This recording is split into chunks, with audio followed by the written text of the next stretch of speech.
How can you attract and keep the right people unless you make it fucking impossible for the wrong people to waste your time and energy? Listen, we do live in a world where people tend to not appreciate things given to them for free. We tend to live in a world where people do not appreciate things they don't work for.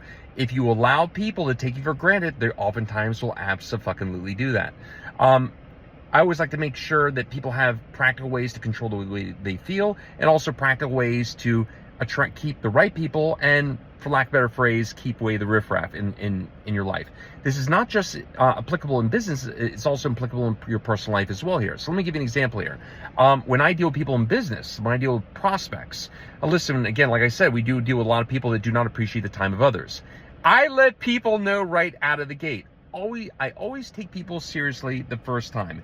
If you don't respect my time the first time, and you just extract time and energy, and you dis-a-fucking-peer, and you pop back up 6 months to a year later, I will literally delete that request without even responding.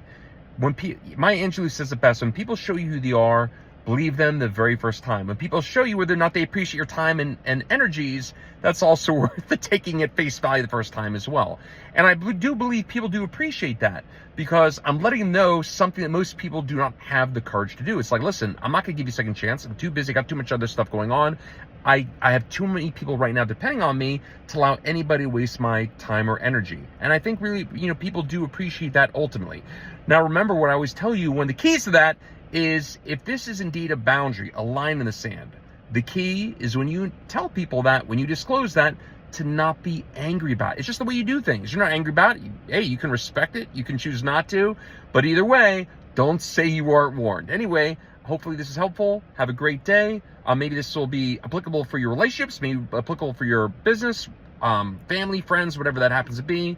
May you get one step closer today, becoming your own master of managing energy. Take care.